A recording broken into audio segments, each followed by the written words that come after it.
Imagine signing a $2 billion contract, only to see the entire agreement splinter under a regulatory hammer you didn't see coming. Meta had committed a staggering $2 billion to acquire the AI startup Manus. Mark Zuckerberg approved the capital, the terms were signed, and yet the deal was abruptly canceled.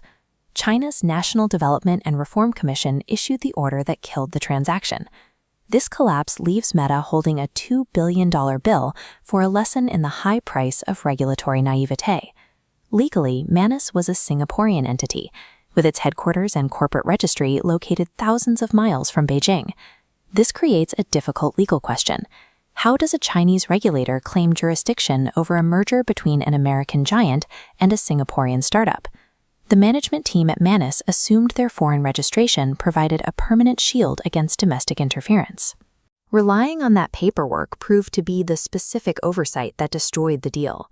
To distance themselves from their origins, Manus moved their physical offices and meticulously updated their corporate documents.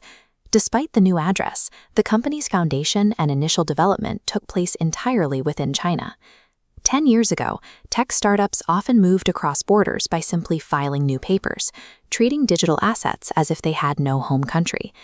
Management believed that once the Singaporean filings were complete, they had effectively transitioned out of their original jurisdiction. Applying that old strategy to the environment of 2026 was a significant failure of executive judgment. In this new environment, corporate registries carry very little weight with national regulators. Oversight now rests on a doctrine known as the traceability principle. Regulators now look past the legal paperwork to inspect the history of the core architecture and the origins of the engineering team.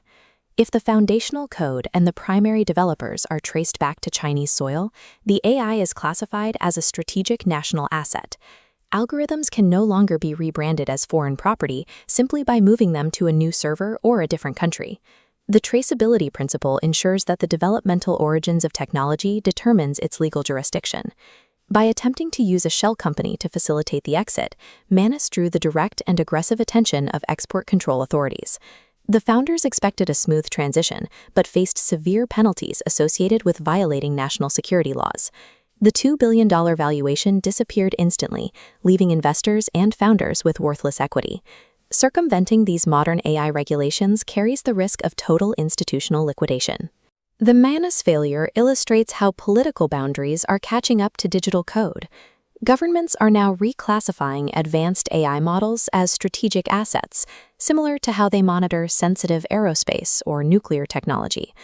This indicates a future where high-level technology carries a permanent nationality that cannot be changed by corporate restructuring. Global firms must account for the extreme risks of moving AI assets across emerging regulatory borders. In the current era, these advanced AI algorithms are treated as sovereign property, making corporate shell games a losing strategy.